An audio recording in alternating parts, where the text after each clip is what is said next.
Olá, meus amigos. Estamos começando mais uma edição do podcast Gente que Fala. Hoje eu recebo com muito prazer a psicóloga Ana Beatriz Sintra. Você é psicoterapeuta, especialista em cinesiologia, psicologia hospitalar e psicoterapia breve. Isso. Nós vamos conversar sobre isso depois. Primeiro um pouquinho da sua história. Da minha história? É. Nasceu aonde? Nasci em São Paulo mesmo, São Paulo capital. São Paulo, capital? No hospital, Matarazzo. Matarazzo, É, pertinho do meu lá, Maternidade de São Paulo. isso. Aham. E como foi a infância? Em que bairro foi? Foi num bairro que na época ainda tinha rua de terra, chamada Vila Mariana Chácara Clabim. Ah, muito bom, É. muito bom. E como era bom Rua de Terra, né? Nossa, uma delícia, eu adorava brincar na rua, andar de bicicleta, jogar queimada, brincadeiras que hoje em dia nem existem Entrava em mais, casa né. tudo sujo, que era bom, né? Era É, bom, é. sim. A mãe dava uma bronquinha, etcétera, mas Nem dava, é, viu. Não dava bronca, é, porque ela sabia que a gente estava bem, estava se é, divertindo. Pai, olha eu aí é. pequenininha. Olha aí. Pai médico, Quantos né. anos aí? Aí acho que eu devia ter menos de 6 anos. 6 anos. É. Eu me lembro bem quando eu tinha 6 anos. Verdade? É, Que memória é. boa.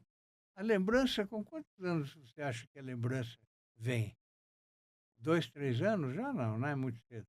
Olha, meu irmão diz que lembra de coisas de 2 anos quando ele foi me comprar na feira. 2 anos? É, ele diz que lembra, algumas pessoas lembram, outras não. A memória é muito relativa, né, para É, cada pessoa. é, E, falando de saúde mental, se a gente tem um trauma, a gente pode esquecer muita coisa e vir a lembrar só muito depois ou nem lembrar.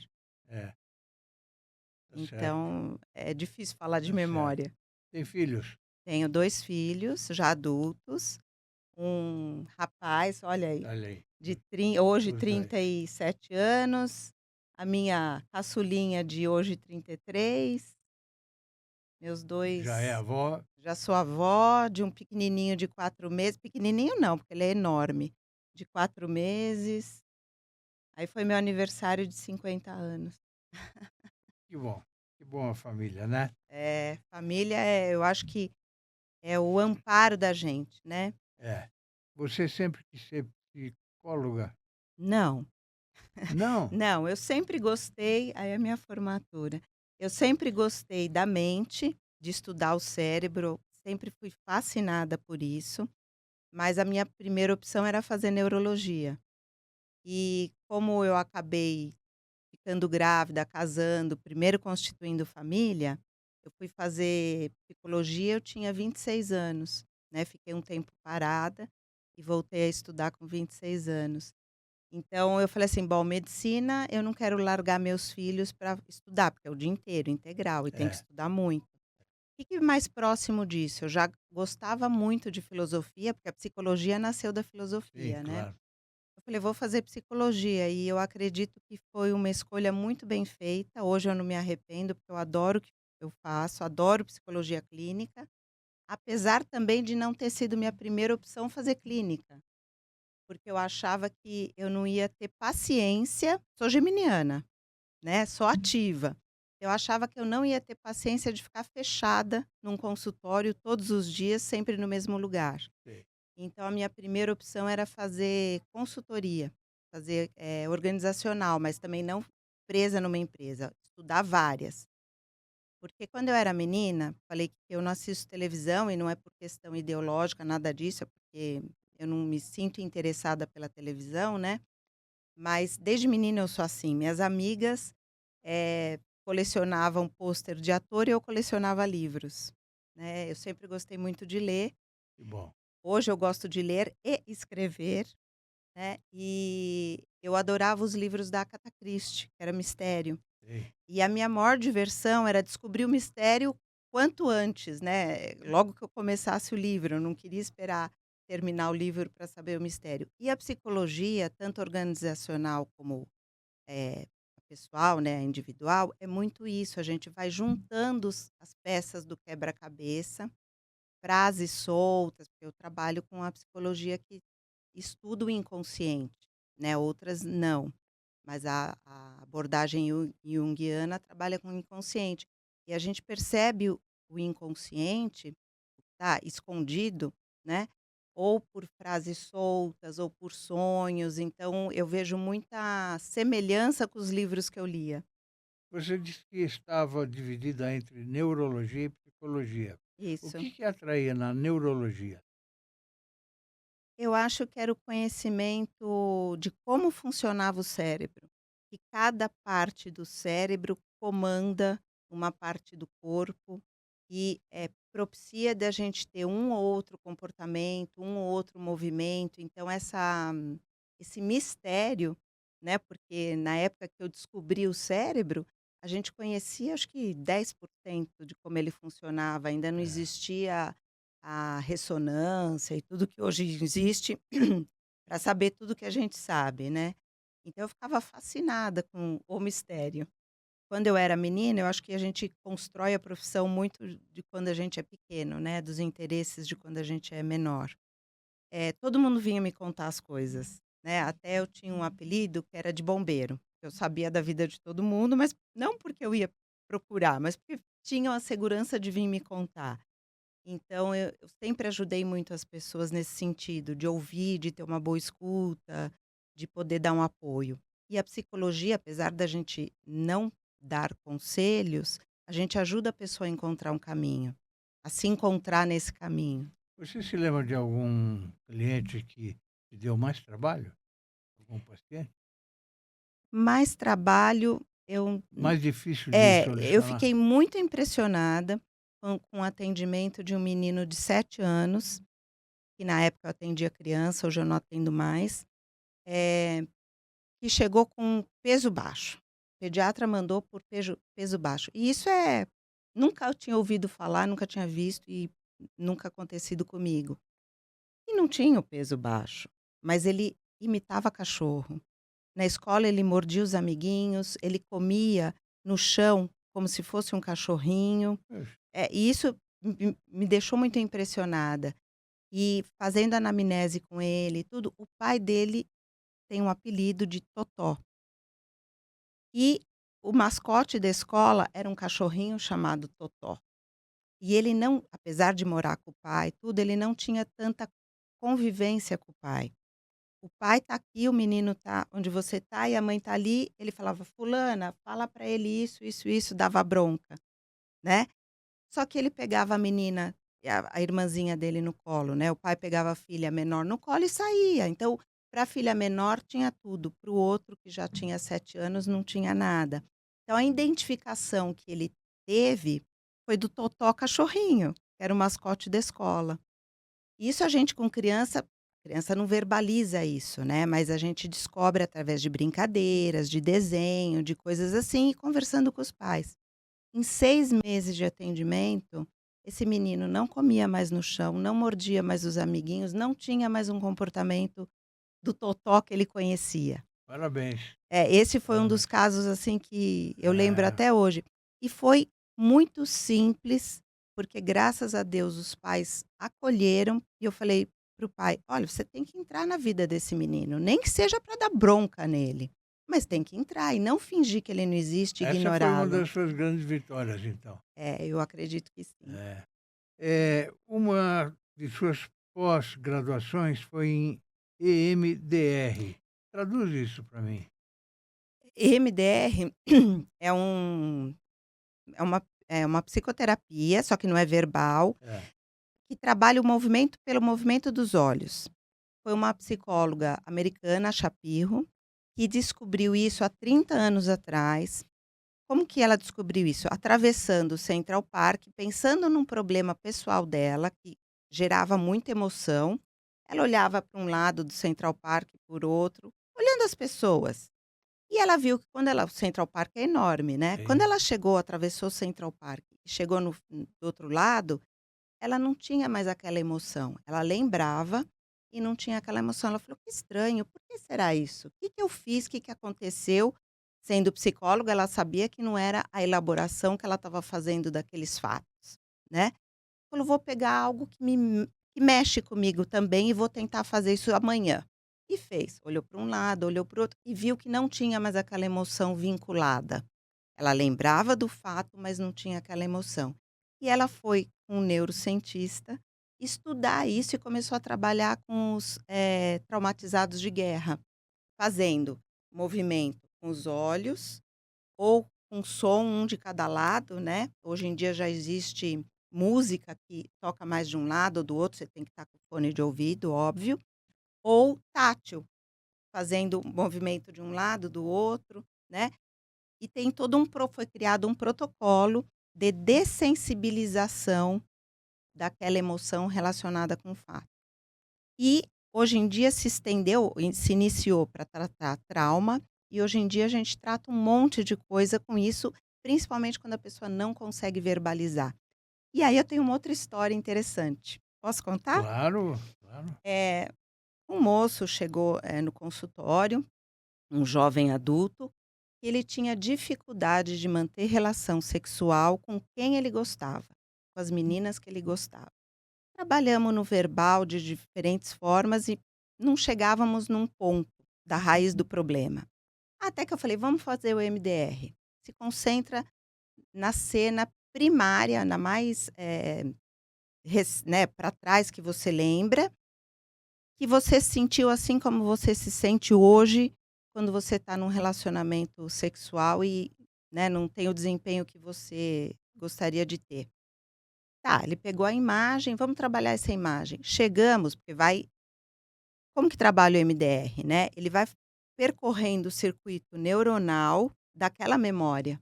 Então vai afetando diferentes núcleos do teu cérebro onde está registrada a emoção, o fato. Sim. E a gente vai dessensibilizando com essa alternância com o movimento dos olhos, né, o tátil ou auditivo, e a gente reprograma através de frases afirmativas, de tem todo um protocolo, né. Às vezes o movimento é mais rápido, às vezes o movimento é mais devagar, tudo isso para dessensibilizar e Isso é feito no tratar. consultório. Isso é feito no consultório. Hoje em dia já criaram online, né, porque hoje em É, dia tudo muita coisa é online, mas é, eu prefiro sempre ir no é, presencial. eu também.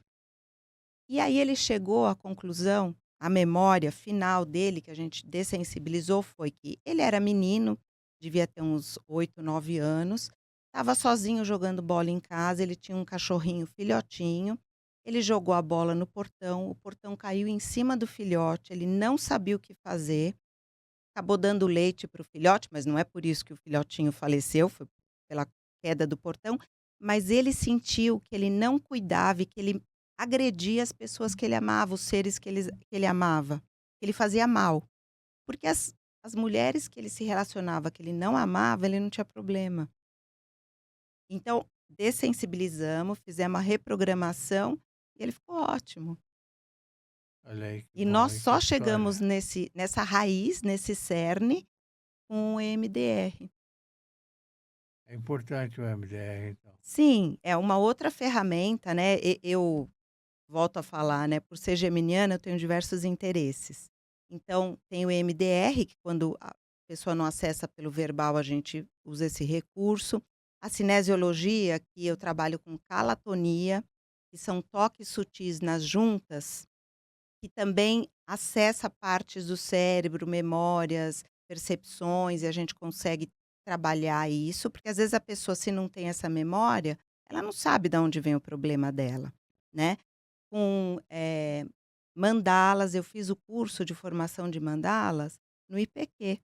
Então é um curso reconhecido pela USP, que Jung também trabalhava com mandalas, então é todo um estudo de cores, de Anísio da Silveira trabalhou muito com, desenhos, né, de forma curativa, então a gente também trabalha com isso, porque cada cor tem uma vibração, isso é fato, né, da mesma forma que cada perfume, cada aroma também tem uma vibração. Quando você usa mais aquela cor, tem algo vibrando dentro de você relacionado àquela vibração, compatível com aquela vibração. Então a gente trabalha analisando ou, exercitando outra vibração através das cores da mandala. É bem interessante. É mesmo. Ana, por que tanto se fala hoje em saúde mental? Eu acredito que, além de ter baixado o estigma, porque antes quem não tinha saúde mental era trancado nos manicômios, escondidos e não se falava nisso, eles eram deixados de lado. Então, cada vez mais, ainda bem, está baixando o estigma e, por outro lado, o mundo está ficando cada vez mais doente.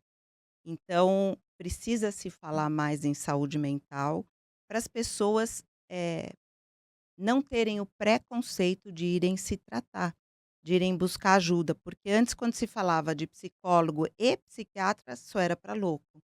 Mas saúde mental não é só loucura. Depressão é uma tristeza profunda e não é loucura. E muitas outras doenças, né, psiquiátricas, vamos dizer assim, tem tratamento. Se não tem cura, tem a estabilidade. Por exemplo, hoje em dia um esquizofrênico pode muito bem trabalhar e viver bem desde que ele se trate e tome a medicação. Inclusive, eu não vou lembrar agora o nome, mas tem um jornalista da Abril, que era esquizofrênico, que ganhou vários prêmios como melhor jornalista. Então, você tratando o problema mental que você tem, você consegue desenvolver muito mais.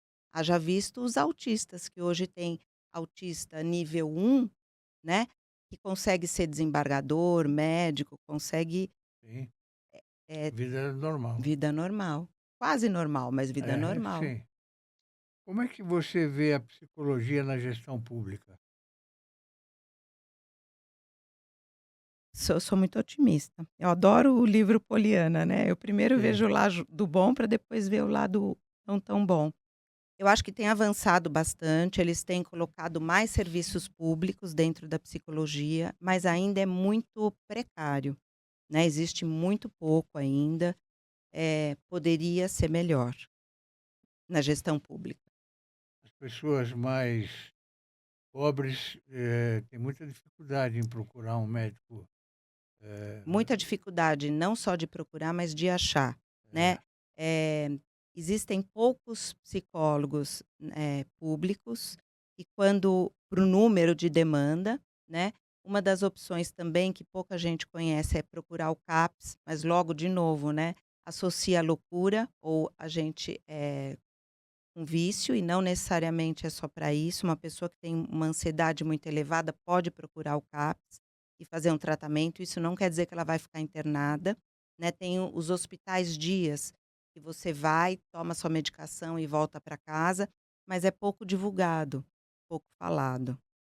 Ana, na sua opinião, e com toda a experiência que você tem, o que faz um pai matar os seus 2 filhos e se matar?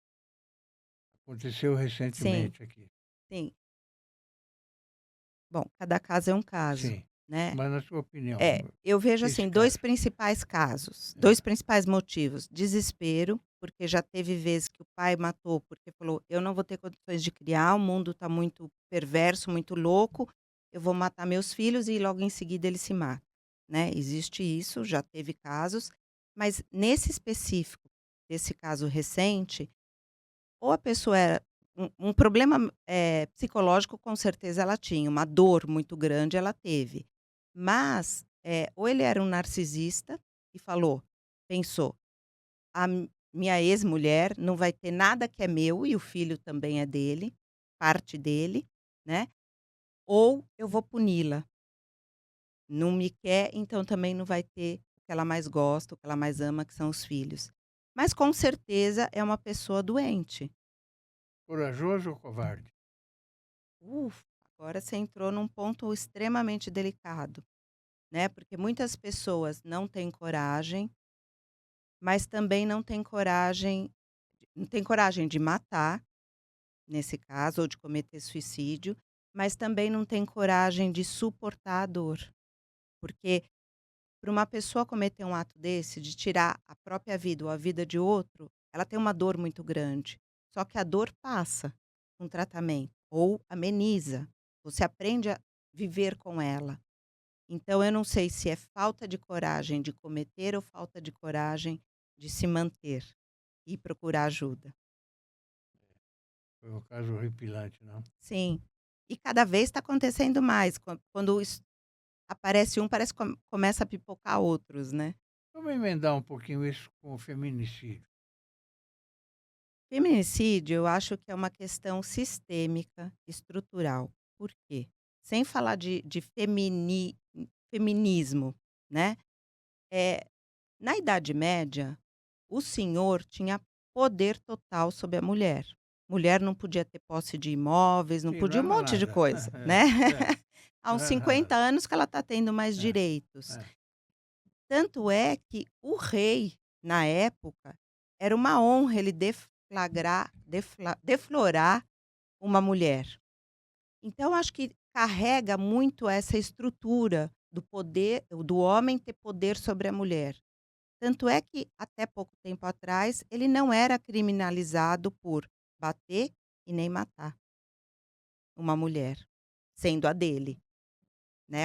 Olha que coisa Sim, gravíssima. claro. Então, a lei, principalmente a Lei Maria da Penha e esses casos sendo divulgado, a tendência é diminuir, mas eu acho que isso é estrutural.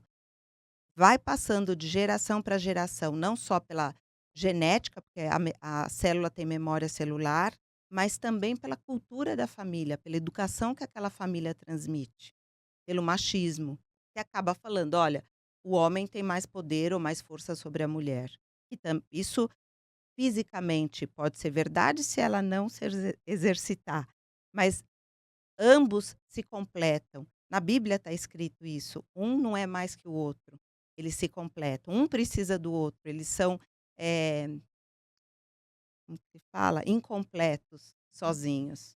Qual é a diferença entre depressão, bipolaridade e borderline?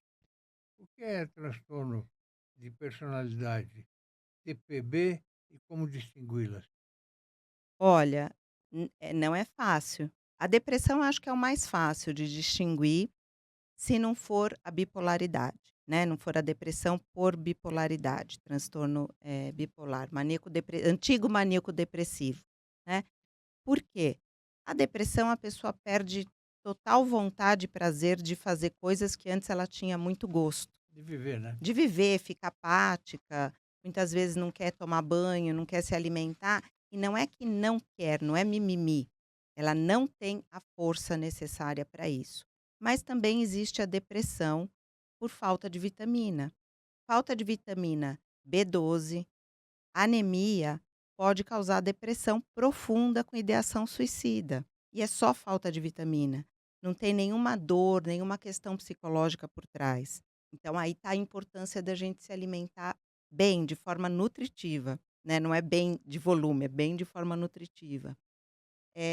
Já teve casos que eu atendi uma moça, que eu já acompanhava por outras questões há algum tempo, e ela estava com ideação suicida. Nesse caso, a gente comunica os parentes para dar um suporte, ficar perto. E eu falei: "Mas o que que acontece, né?". "Ah, eu tô com anemia baixa, a médica me receitou injeção de ferro 2 vezes na semana", que não é o habitual. O habitual, quando está com um pouco de anemia, é uma a cada 15 dias, uma por semana. Eu falei: "O que que você está fazendo que ainda não tomou?", né. Ela começou a tomar essas 2 injeções por semana, em 2 semanas ela estava ótima, não tinha mais nada. Então e eu sabia que não tinha questões psicológicas, porque eu já acompanhava. A bipolaridade é um transtorno químico do cérebro. Ela não vai ter cura, mas ela vai ter controle. Não pode ter um disparador, uma emoção, um trauma, algo muito forte, então dispara essa bipolaridade que a pessoa já tinha. Então Altos e baixos. ela oscila entre a mania, né, que ela vai, por exemplo, pegar um carro, dirigir 4, 5 dias sem parar, vai parar quando acabar a gasolina, então ela discute mais, ela quer falar mais, ela não importa se é de madrugada ou não, ela vai telefonar para as pessoas, isso é a mania, né. Que ela tem que até muitas vezes ser internada para controlar quimicamente esse aspecto. A hipomania, que a gente chama de bipolaridade 1 e bipolaridade 2. A 1 é da mania, que oscila com a depressão. E tem a bipolaridade 2, que eu acho que é mais difícil de identificar, porque muitas vezes se confunde com a pessoa produtiva, workaholic, né. Ela não chega a causar transtornos, não chega a ir parar numa delegacia, num hospital e de causar tanto incômodo ao outro, como quem tem a mania. Mas ela fica muito ativa, muito agitada. E vai ter o período, e isso oscila de 15 em 15 dias, de uma vez por mês, tem essa oscilação. Como a gente diferencia bipolaridade de, tô mal-humorada, né, porque hoje no senso comum todo mundo é bipolar. Você precisa se manter um período acima de 4 a 7 dias naquele estado de tristeza ou naquele estado de mania ou hipomania. O a oscilação de humor ela é muito rápida, né. Num dia eu tô feliz, no outro aconteceu um fato desagradável, eu tô triste, mas não chega a ser uma doença, né, um transtorno. A diferença de doença e transtorno é que Todos somos assim, né? Um dia triste, outro dia alegre. sim, todos somos É. assim e tem outra questão, né, mesmo as doenças, esquizofrenia, psicopatia, todos nós temos traços dessas doenças. O que difere os que são ditos normais de quem tem esses transtornos? É a quantidade, a frequência e a intensidade desse traço. Se num diagnóstico de uma doença, né, no DSM, tem lá 10 traços, para ter esse transtorno você precisa ter pelo menos 5. Você provavelmente não vai ter 5, você vai ter um ou 2. O outro vai ter um, o outro vai ter 3, mas não vai ter os 5 para fechar diagnóstico, né. Todos nós temos, mas é um dia ou outro, e numa intensidade leve, não chega a causar um problema. Então essa é a diferença.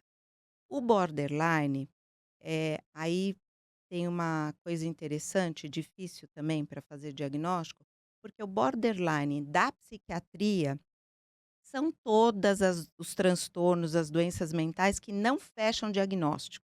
Não chega a ter os 5, mas tem 4, por exemplo, traços. Então todos esses são borderlines, estão na borda.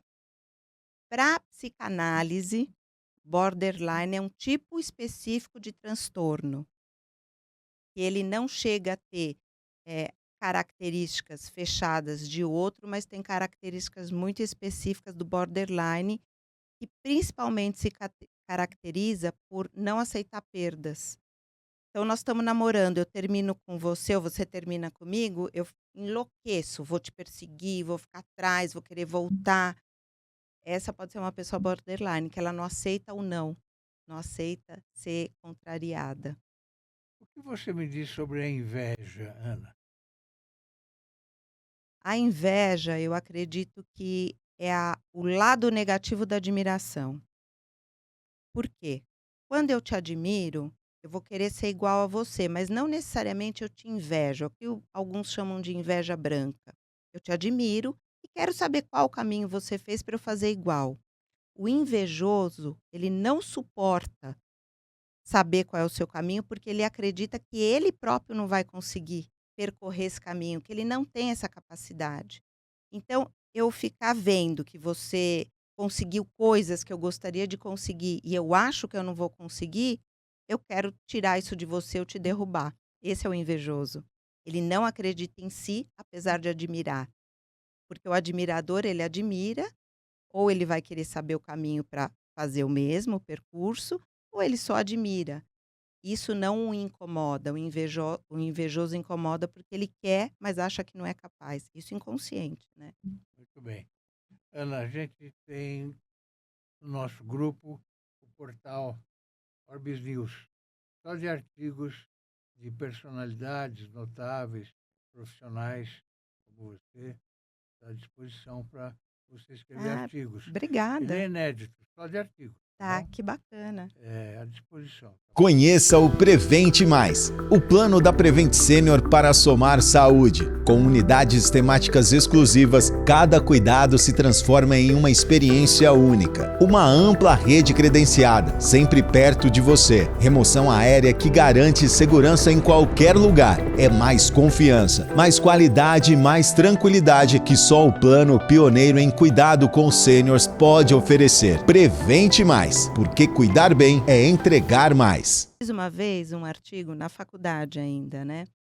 Que era para participar de um concurso que foi sobre aquele do atirador do shopping que matou 10 pessoas. Eu não me Sim, lembro o nome dele porque faz muitos anos, sim. né? E eu fiz um Foi no artigo, Morumbi, não é? acho que foi É, no Morumbi. é.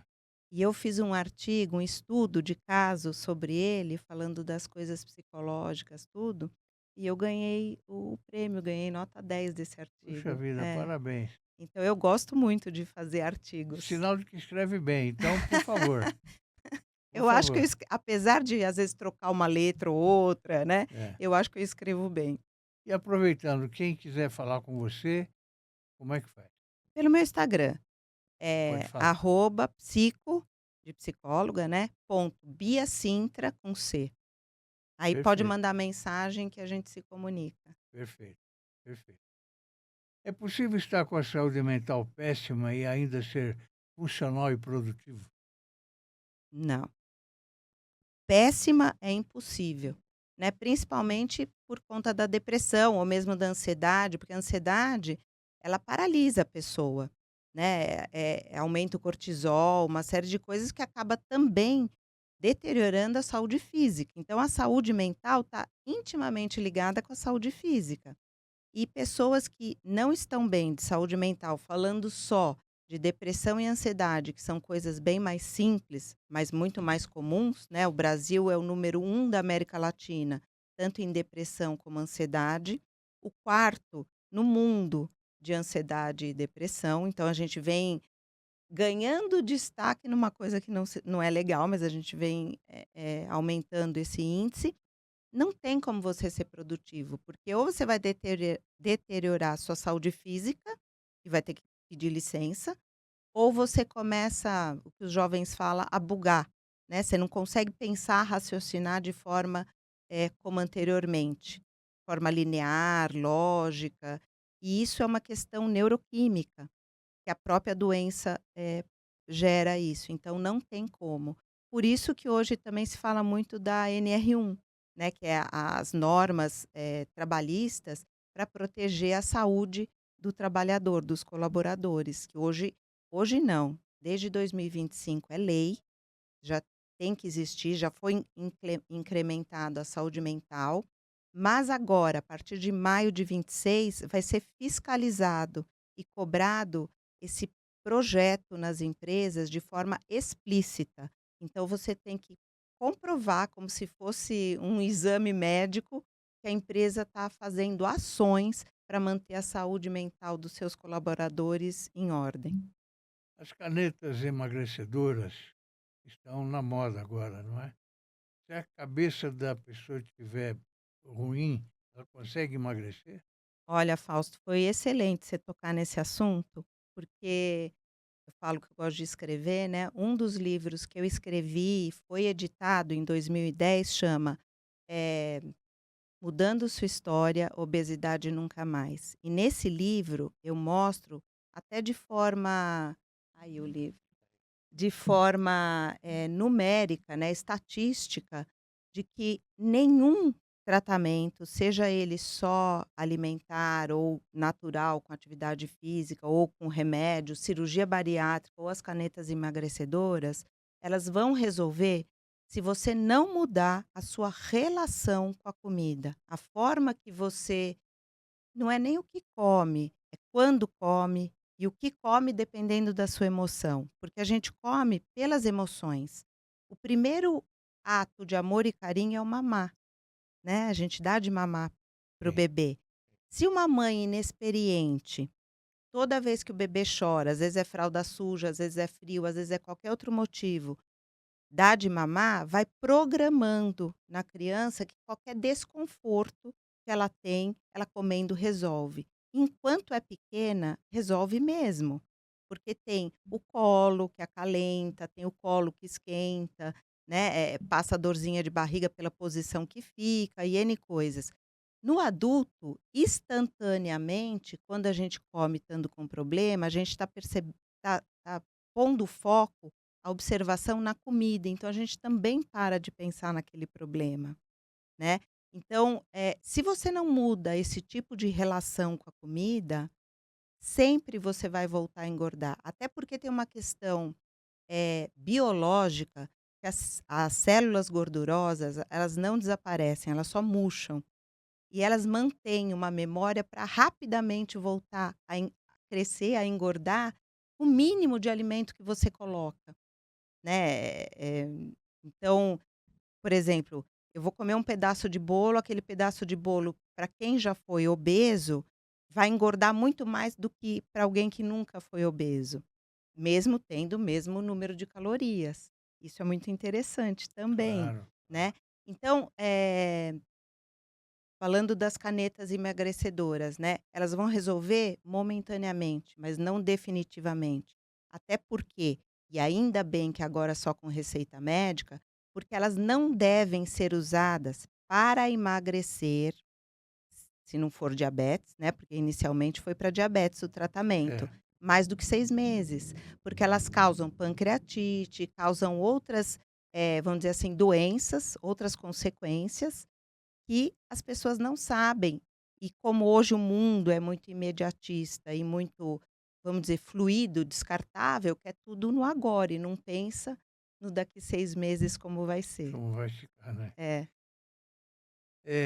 O que define a ansiedade como um transtorno e não apenas um sentimento? Quando ela atrapalha o seu dia a dia. Porque, todo mundo é um pouco ansioso e deve ser, porque senão nem atravessa a rua. Não tem energia para iniciar um projeto, alguma coisa. Quando a ansiedade ela está num nível alto, ela aumenta o cortisol e para que que ela serve? Ou para você se preparar para se defender, né, porque ela é pré-histórica, então os músculos vão enrijecer, a musculatura e isso é a química da emoção. Ou você vai fugir, né, então ela te prepara para isso. Só que num nível muito alto, ela paralisa, e ela não deixa você raciocinar, ela não deixa você terminar de executar as coisas, a convivência com o outro se torna difícil, ela vai perder horário, vai causar uma série de Então tem a consequências. ansiedade saudável, né? Sempre tem ansiedade É, saudável, é, que essa é positiva, mas é, essa não faz mal, né, não é, influencia em nada, as pessoas é, nem sabem que tem ansiedade. é. O que é Sandplay? É uma forma de terapia? É uma outra terapia, é também junguiana, que é uma caixa de areia com uma dimensão específica, as bordas e o fundo são azuis, aqui a foto não está dando para ver, mas é azul a borda, que é para imitar tanto o céu e o fundo como a água. A areia é o nível do teu inconsciente, a energia do teu inconsciente, então as pessoas podem fazer desenho nelas e usam miniaturas de a gente tem N miniaturas para exemplificar. Então eu falo assim: "Fausto, eh, me coloca aqui do jeito que você quiser, monta um cenário desse sentimento que você está tendo hoje", e você vai montar. E a gente tem uma leitura disso, como se fosse um desenho, para a gente fazer análise, só que eu não te conto o que é. Porque se eu te contar, na próxima caixa você pode manipular, né, Sim, fazer claro. diferente. Mas eu vou fazer perguntas, vou levantar questões relacionado a isso. E mesmo que a pessoa não fale nada, dizem que a caixa de areia também é autocurativa, porque você está vendo aquela situação, e aí você começa até a analisar de uma outra forma. Por exemplo, você põe o bebê aqui do urso. A gente pode interpretar que o bebê está feliz com o urso e está brincando, ou que ele está pedindo socorro para alguém, que está com a mão levantada. Eu vou te fazer a pergunta: o que que você sente em relação a esse urso? "Ah, eu gosto, não sei o quê". Puxa, mas por que que o bebê está aqui? Então a gente vai relacionando com questões da vida, das dificuldades, dos desafios, e a pessoa vai enxergando de uma outra forma aquilo. Coisa que, às vezes, só no verbal ou ela não traria, né? Ou. E eu tenho uma outra história interessante para contar de caixa de Sim, areia. vamos lá. Quando eu fiz o curso no SED Sapiense, eu tive que passar por um processo de terapia com Sandplay, para a gente saber na teoria e na prática, né? E quando eu fui, eu falava assim para minha psicóloga: olha, não tem aqui uma bonequinha com braço inteiro, mas imagina que essa boneca tem braço inteiro. Ela falava: ah, mas tem mais duas aqui que tem braço. Eu falava: mas não quero essa, eu quero aquelas, eu quero essa, mas você imagina ela com o braço inteiro. Ela: tá bom. E terminei a caixa. Ela me mandou uma lenda, um mito da menina sem braço, que perdeu o braço por conta do pai, que vendeu ela para um senhor, e daí ela foi catar uma pera e cortaram o braço dela, enfim. E depois, na história, o braço dela cresceu de novo. E como todo mito, como toda lenda, tem uma moral por trás disso, né? Era exatamente o que eu estava vivendo naquele período na minha vida. Exatamente.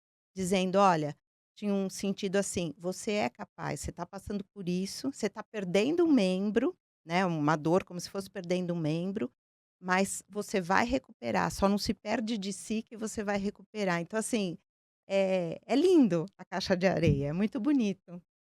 Deve ser um trabalho muito bonito mesmo e competente, né? Sim. Que a pessoa não precisa nem falar nada. É. A gente a ajuda sem ela falar, porque às vezes a Aham, dor é tão grande que a pessoa não gosta nem de lembrar. é. Então ela põe aqui, ela não sabe direito o que está pondo e a gente fala que as peças escolhem a pessoa, não é a pessoa que escolhe as peças. Você usa muito desenhos também com os pacientes? Uso com aqueles que estão abertos para isso, porque principalmente adulto tem aquela questão de: "Ai, não sei desenhar. Ah, vai feio. Ah, não sei o quê", né, e não permite que desenhe, porque na psicoterapia a gente não obriga ninguém a nada. A gente pede licença e pergunta se a pessoa está disposta a fazer aquilo. Então, quando ela não desenha, e pelo traço do desenho dá para saber se está com depressão, se está ansioso, se tem um transtorno de personalidade, uma série de coisas, né. Eu peço para fazer a caixa de areia, o sand play, Sei. E funciona. funciona. Que bom, que bom. Você escreveu o livro Mudando Sua História, Obesidade Nunca Mais, que nós Isso. já tocamos. Quais os maiores riscos da obesidade para a saúde física e mental? Vamos voltar a esse assunto. Nossa, para a saúde mental está muito ligado à depressão, porque muitas pessoas É, engordam falou. por conta da depressão, né, porque na depressão ou a pessoa não quer comer ou ela come demais, sem se dar conta que está comendo. Principalmente na depressão ansiosa, né, é que vai ter essa compulsão, porque a ansiedade pode levar a diferentes compulsões, mas na comida vai comer demais. Ou pode não querer comer Ou pode também. não querer comer, né, mas no caso da obesidade pode ser a depressão. Baixa autoestima, e aí a baixa autoestima pode levar à depressão, pode levar uma pessoa a não querer, galgar degraus que, ela poderia galgar, porque ela tem competência, mas ela não acha que ela tem competência, né. Relacionamentos, se torna uma pessoa, sem vida social, até porque, apesar de ter muito movimento do corpo livre, os lugares não foram feitos para obeso, não existe catraca de ônibus para obeso, tem taxista que se recusa a parar para uma pessoa muito obesa, os aparelhos de ressonância, etcétera, os obesos acima de 120, 130 quilos, têm muita dificuldade para fazer esses exames, porque às vezes tem um único lugar que faz esse exame. Fora mais de 100 doenças que a obesidade, predispõe, principalmente AVC, infarto, doenças da circulação e doenças respiratórias, porque a barriga, principalmente quem tem barriga, fica com barriga grande, porque a barriga fica muito grande e dificulta o diafragma. Então, não tem uma respiração adequada, né, e acaba tendo apneia do sono, muitas vezes até podendo vir a falecer por apneia. É claro. claro. Então, a obesidade, fora outras doenças mais lentas, tipo diabetes, que daí também não tem cura, né? Outras doenças que são mais silenciosas, triglicérides, colesterol, etc., são mais silenciosas e mais lentas. Mas infarto, AVC, isso é muito A grave. vida é uma competição, não é, Ana? Uma competição com o outro ou consigo próprio? Às vezes com outros e às vezes É, consigo próprio. eu acho que a vida é uma batalha, né? Você tem que sempre estar atento a si mesmo, ao seu corpo físico, ao seu corpo emocional, a quem está em volta de você, para você ficar o mais próximo possível da sua essência, porque aí você brilha em todos os sentidos, inclusive e principalmente na felicidade. Então a vida fica mais leve e mais saudável. O que é felicidade para você?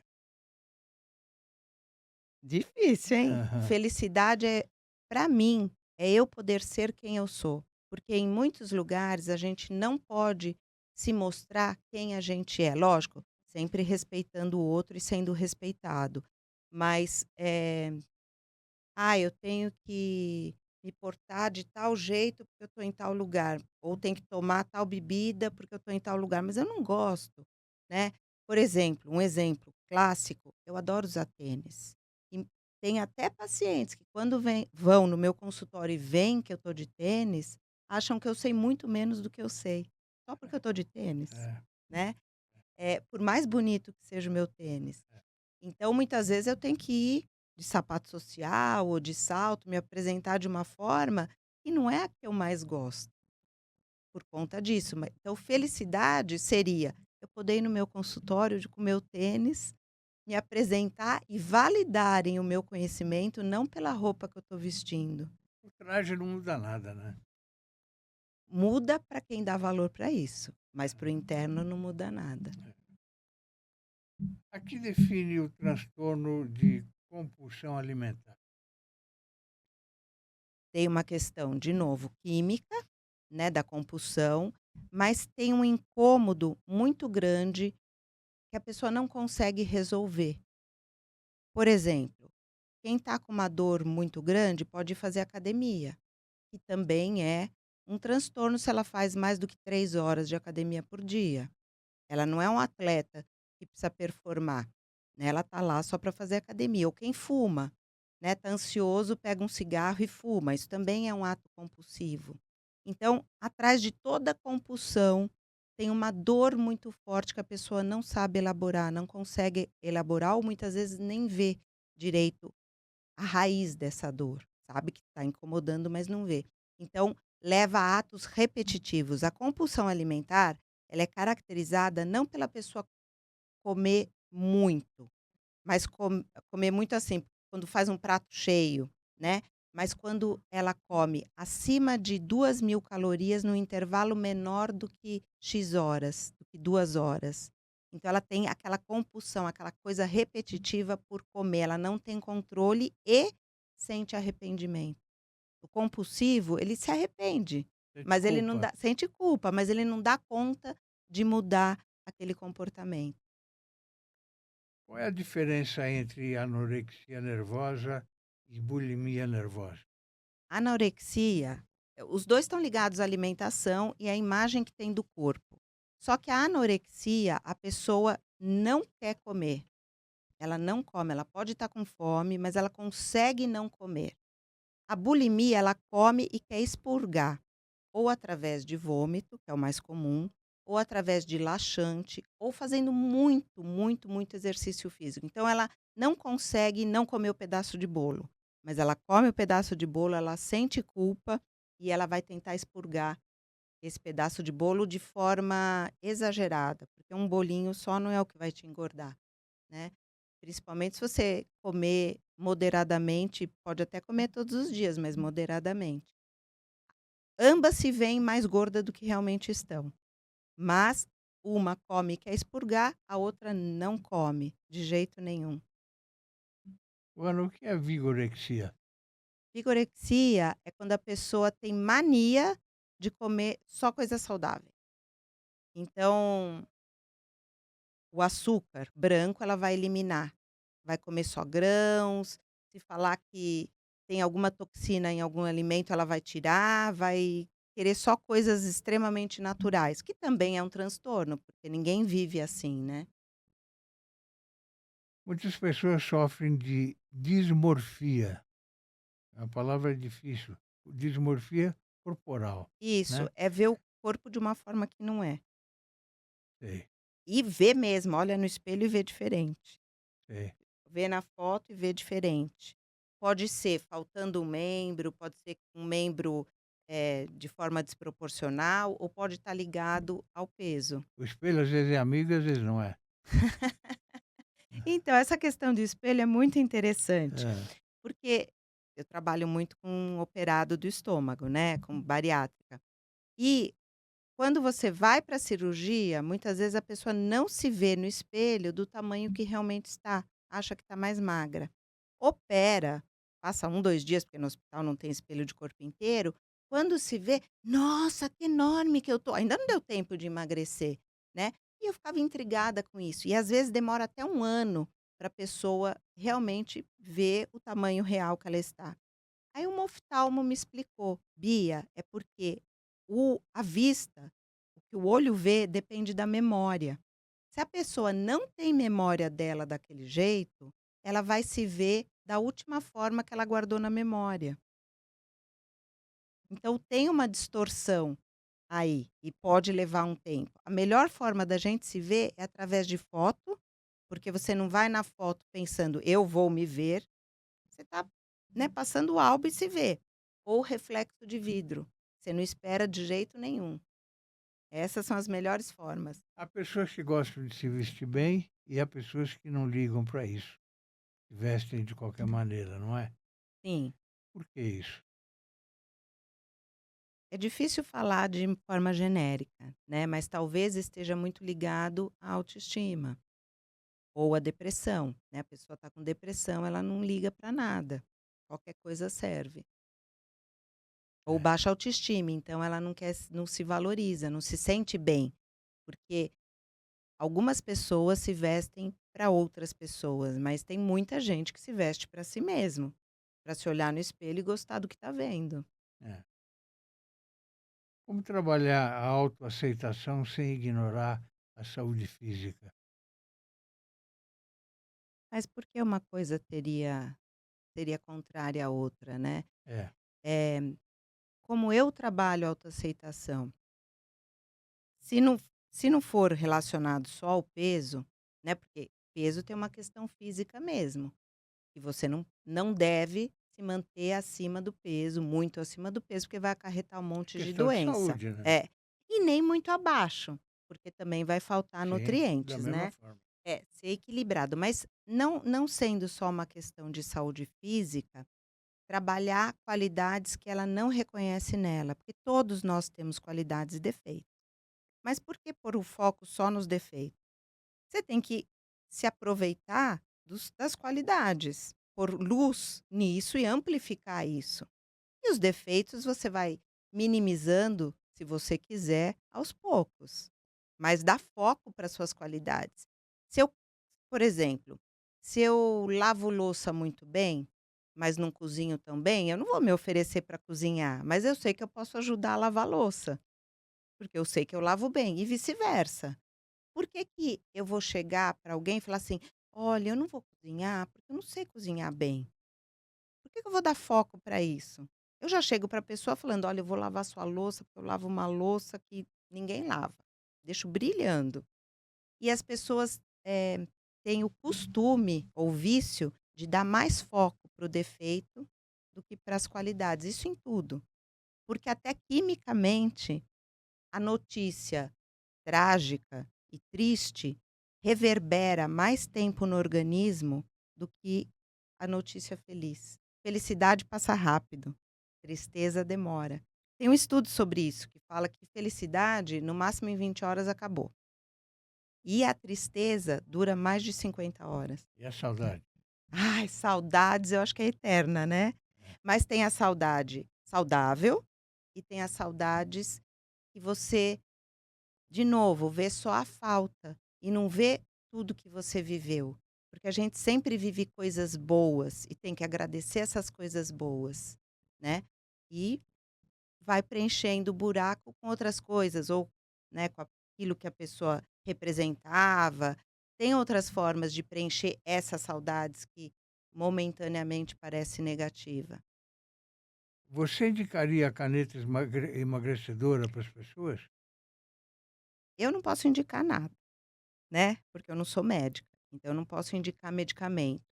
Mas eu diria que a pessoa tem que procurar aquilo que ela tem mais confiança, seja na atividade física, na alimentação.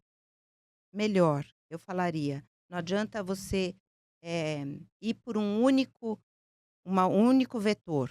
Você tem que ter um tratamento multidisciplinar de preparador físico, endocrinologista, eh, nutricionista e psicóloga. Porque se você for por um único vetor, você não vai chegar. Agora, qual é a importância da avaliação psicológica antes da cirurgia bariátrica?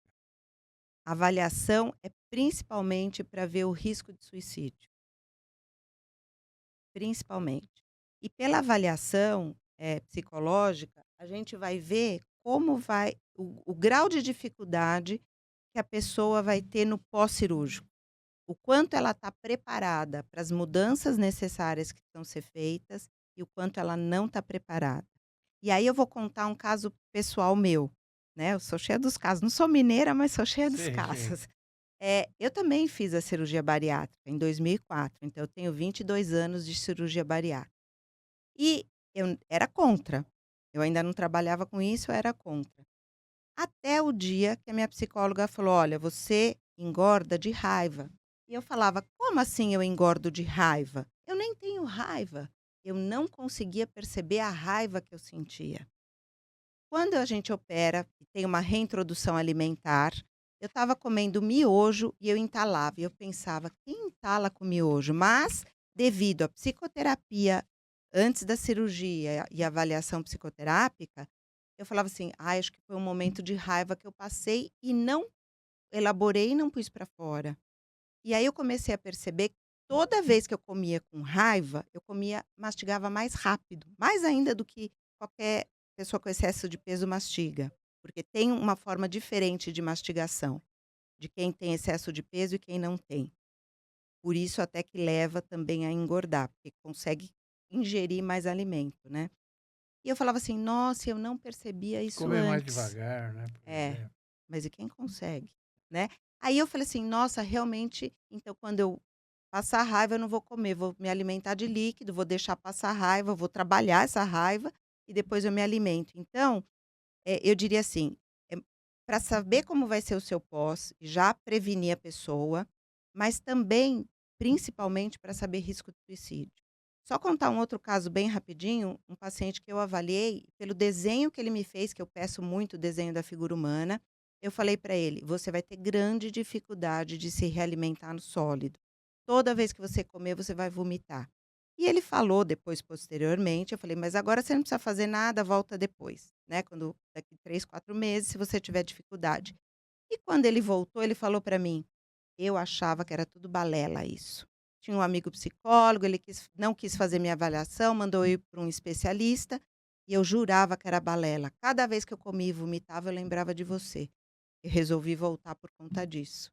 Aí nós trabalhamos esse aspecto dele, porque qual era a emoção que estava por trás disso, e ele parou de vomitar. Ana Beatriz Sintra, você é ótima. Obrigada, Muito obrigado pela sua presença aqui. O espectador deve ter adorado a sua entrevista, aprendeu muito com a sua experiência obrigada. e o programa está sempre à sua vontade, assim como o nosso portal. Obrigada. Tá bem? Fausto, é uma delícia conversar com você. Eu Muito agradeço obrigado. demais, e fiquei muito feliz pelo portal. Muito obrigado. Obrigada a vocês. Ao espectador amigo, meu muito obrigado e até a próxima, se Deus quiser. Amém.